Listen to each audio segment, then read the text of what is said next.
And we're back in Hoover, Alabama on this Wednesday. It's day 3 of SEC Media Days, and we've had a mix of football and education for us so far this morning. We've heard from Steve Shaw, the director of officials for the SEC. We've also heard from Bill Hancock, who head up the college football playoff.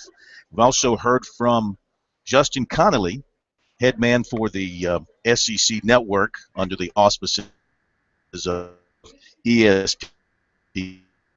Everybody explaining various ins and outs of Connolly with the ESPN network, trying to continue to sell his product and encouraging the media to get the word out that if you haven't heard, the SEC network will be launching on August 14th, and they're still trying to get the product onto other providers around the country.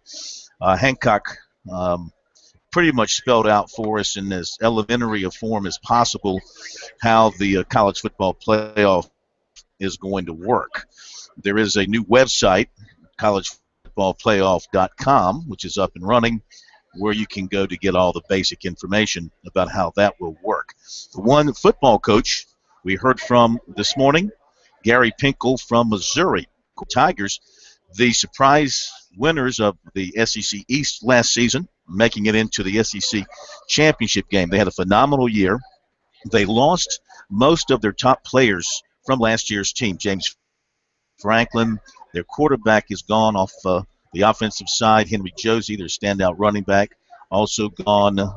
Dorian Green Beckham, the outstanding receiver, dismissed from the team. He's now at Oklahoma, so they lose him. They lose a lot off their offensive line as well.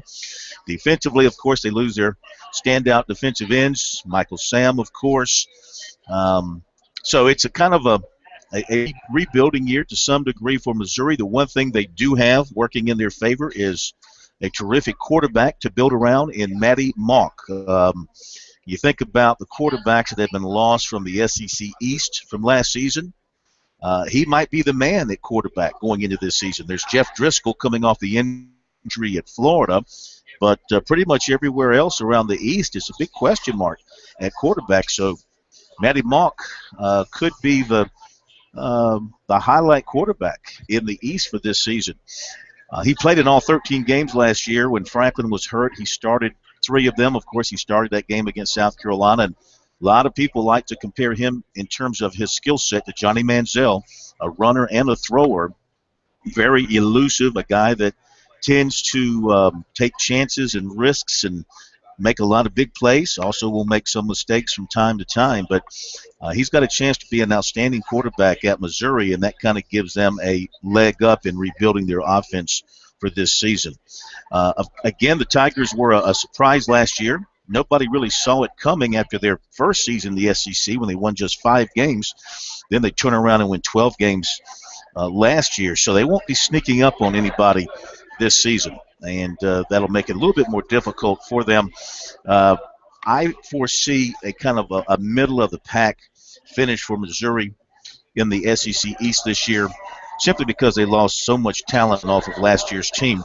I don't see them surpassing South Carolina or Georgia, and maybe even not getting past Florida this year. I think Florida's got a chance to be a much improved team. So I'd look for Missouri to kind of be in the middle of the SEC, unless Malk is just goes crazy and puts up some huge numbers, and that would change everything from that standpoint.